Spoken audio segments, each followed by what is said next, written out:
Ok, vamos mergulhar nisso. Temos em mãos a história de uma das figuras assim, mais enigmáticas do universo de Vampiro, a Máscara.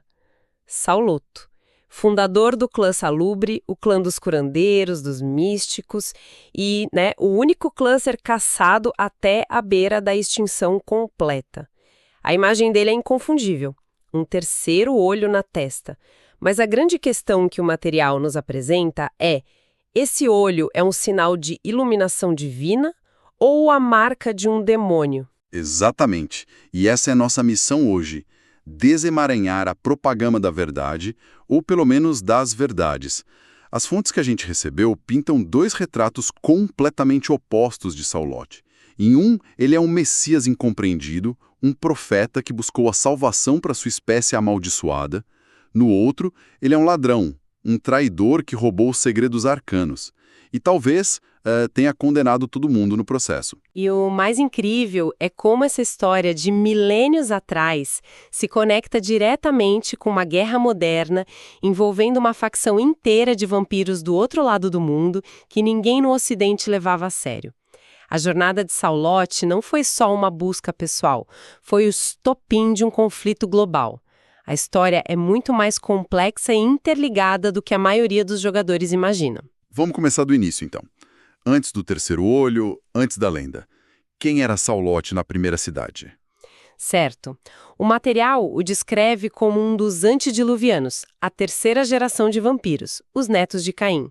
Mas ele era diferente dos irmãos. Ele não era um conquistador como Bruja ou um rei como Ventro. Ele era um estudioso, um vidente. As fontes o descrevem como absurdamente sábio e inteligente, mesmo para os padrões de um ser imortal. O que é fascinante aqui é o núcleo familiar dele.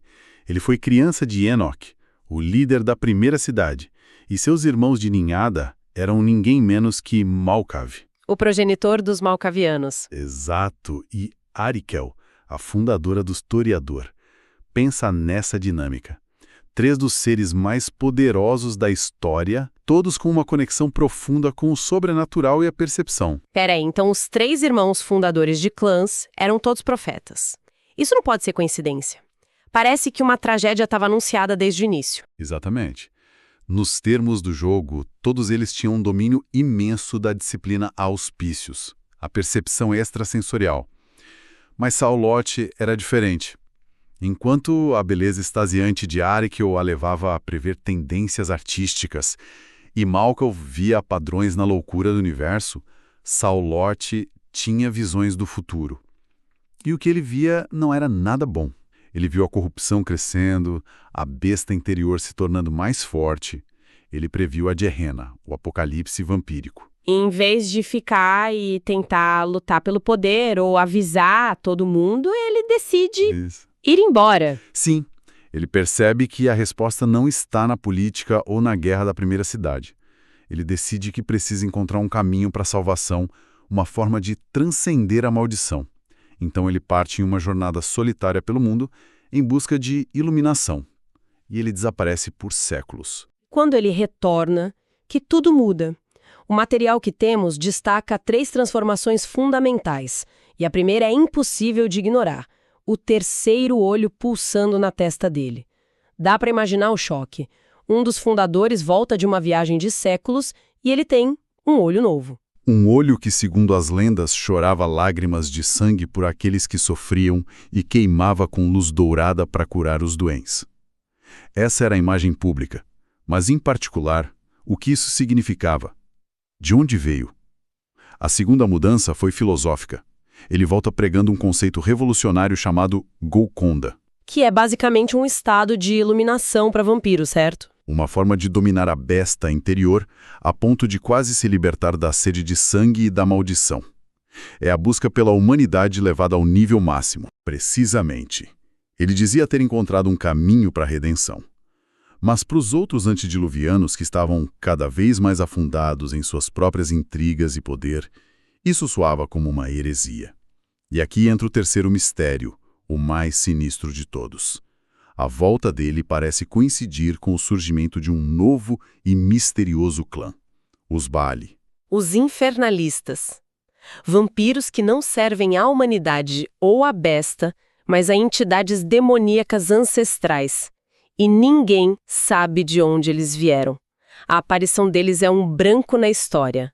A suspeita, claro, é que Saulote encontrou algo, ou alguém, muito sombrio em suas viagens. E essa suspeita nos leva diretamente ao ponto central do nosso quebra-cabeça: a origem do terceiro olho. É aqui que a história se divide em duas versões completamente irreconciliáveis, uma ocidental e uma oriental. Vamos começar pela versão ocidental, a mais antiga e sombria. No dia em que Saulote decide partir, a última pessoa com quem ele fala é seu irmão, Malkav. E essa cena é descrita de uma forma muito perturbadora. Malkav, num gesto que ele chama de presente de despedida, supostamente usa a própria presa para desenhar um círculo na testa de Saulote. Um terceiro olho simbólico. Um presente da loucura para a sabedoria. E, com o tempo, esse ferimento se manifesta como um olho físico e funcional. As implicações disso são aterrorizantes. Se essa versão for verdade, então o fundador do Salubre, o grande profeta da Golconda, foi abençoado pela loucura. Sugere que a busca dele pela salvação foi, desde o início, corrompida. Que seus esforços para impedir a Gehenna, na verdade, estavam acelerando-a. E conecta diretamente com os Baali. Teria Saulote, influenciado pela loucura de Malkav, feito um pacto com demônios para obter o poder que ele achava que levaria à salvação. Mas essa versão te convence? Parecia um pouco conveniente demais, não acha? Quase como se fosse uma campanha de difamação criada mais tarde para justificar a caça ao Salubre. É um ótimo ponto. Parece a propaganda perfeita para demonizar um clã inteiro. O que nos leva à segunda versão da história, que vem de uma fonte totalmente diferente. O livro Vampiros do Oriente. E essa versão muda tudo. Nela, a viagem de Saulote não foi aleatória. Ele foi para o Oriente com um propósito: aprender com os grandes mestres da humanidade. É aqui que entram os Quaidin. E precisamos parar aqui porque os Quaidin, ou vampiros do Oriente, não são apenas uma variação dos vampiros que a gente conhece. Eles são uma espécie completamente diferente de morto-vivo, com uma cosmologia e regras próprias. Ok, vamos organizar isso. Para os vampiros ocidentais, os cainitas, a maldição vem de Caim, é passada pelo sangue através do abraço. Para os Quaidin, não existe abraço. O conceito central deles é a dualidade da alma, que se divide em Hun, a parte racional, a alma superior, e Po, a parte bestial, a alma inferior, o demônio interior. O nascimento de um Quaidin, ou o segundo sopro, como eles chamam, é um processo brutal. Uma pessoa com uma alma desequilibrada, com um Po muito forte, morre de forma violenta ou traumática. Seu Hun, a alma racional, fica presa ao corpo, enquanto o Po é arrancado e lançado nos 1000 infernos. E lá, o Po é torturado, corrompido, até se tornar um verdadeiro demônio. Se essa alma demoníaca consegue escapar do inferno e encontrar o caminho de volta para o seu corpo morto, ela o reanima. E assim nasce um Quaidin. Eles literalmente voltam do inferno. E as diferenças são gritantes. Eles não bebem sangue no início. Eles precisam devorar carne para sustentar o corpo em decomposição. Eles nascem com humanidade zero, totalmente dominados pelo demônio Po. A jornada deles não é para manter a humanidade, mas para conquistá-la, do zero, seguindo caminhos filosóficos chamados dharmas. Conforme eles evoluem em seus dharmas, eles aprendem a dominar o Po, e sua dieta muda. Eles passam a beber sangue e os mais poderosos conseguem se alimentar do Chi, a energia vital dos lugares, das pessoas, da própria Terra. Esse é o estado de iluminação deles, o equivalente à Golconda. Exato. Então, nesta versão da história, Saulote chega ao Oriente e encontra esses seres. Eles olham para ele, um cainita, e o que eles veem? Um bárbaro amaldiçoado, um ser que é 100% besta, 100% Po, sem nenhum rum para equilibrar. Mas eles também veem seu potencial. e decidem ensiná-lo. Então, a Golconda que ele prega no Ocidente não é uma descoberta dele, é um conhecimento que ele aprendeu com os Kuei-jin. É uma história de redenção, de intercâmbio cultural. Parece uma versão bem mais nobre da história, certo? Pareceria. Mas é aí que a narrativa oriental dá uma virada sombria. Porque os Kuei-jin têm suas próprias disciplinas, e uma delas, chamada Shintai, a doutrina do corpo, é a chave de tudo. Um dos poderes dessa disciplina permite ao praticante desenvolver um terceiro olho físico na testa, a pérola do dragão. A pérola do dragão. Então o olho não veio da loucura de Malkavi, veio de uma técnica oriental? Exatamente. E os poderes dessa disciplina são muito específicos e reveladores. Eles permitem não apenas ver o futuro e auras, mas também purificar almas e, no nível mais alto de maestria, transferir a própria alma para outro corpo. Isso se conecta diretamente com outra parte da lenda do Saulut, a de que a alma dele sobreviveu à sua morte pulando para o corpo de outro vampiro. Então os Kuei-jin confirmam a história dele. Não. Para os Kuei-jin, a história é outra. Eles contam sobre um ocidental que eles chamam de Zaulat. Um estudante promissor, mas impaciente e instável. Eles dizem que Zaulat chegou buscando conhecimento, mas não queria seguir o caminho árduo da iluminação e do equilíbrio. Ele queria poder, e queria agora. Ele queria um atalho. Precisamente. Ele ficou obcecado com os poderes do Shintai, mas negligenciou o controle do seu Po, da sua besta. Ele se tornou um demônio, perdendo o controle. Quando seus mestres tentaram intervir, ele fez o impensável. Roubou o máximo de conhecimento que pôde sobre as disciplinas deles e fugiu, de volta para o Ocidente. Para os vampiros do Oriente, Zaulat é Saulut. Ele não é um profeta. Ele é o grande traidor, o ladrão. De interpretação, as histórias conflitantes que se encaixam de maneiras perversas. É interessante como esse tipo de construção de mundo, sabe? Com toda essa estratégia, essas narrativas tão complexas, atrai um perfil muito específico de pessoa, não acha? Com certeza. Quem se envolve com RPG a esse ponto geralmente tem uma mente que gosta de desvendar esses temas, que tem criatividade e um apreço pela leitura e pela absorção de grandes volumes de informação. É um exercício mental constante. Exatamente. E essa mentalidade de resolver problemas complexos, de mapear informações e encontrar o melhor caminho através de um desafio, nossa, isso combina demais com o que é necessário para estudar para provas e concursos de alto nível. É a mesma habilidade, aplicada a um objetivo diferente. Em vez de desvendar a história de Saulote, a pessoa está desvendando o conteúdo de um edital. Perfeito, seja para vestibular, concurso público, carreira militar, OAB ou residência médica. Se você é estudante e quer se preparar de verdade, entre agora em medicobe.com.br, baixe o app e aproveita o maior banco de questões do Brasil, com provas anteriores de todas as instituições, questões comentadas, resumos práticos, aulas completas e flashcards prontos para revisar onde quiser. E essa história do traidor Zaulat, do ladrão de segredos, não é apenas uma lenda antiga para os Kuei-jin.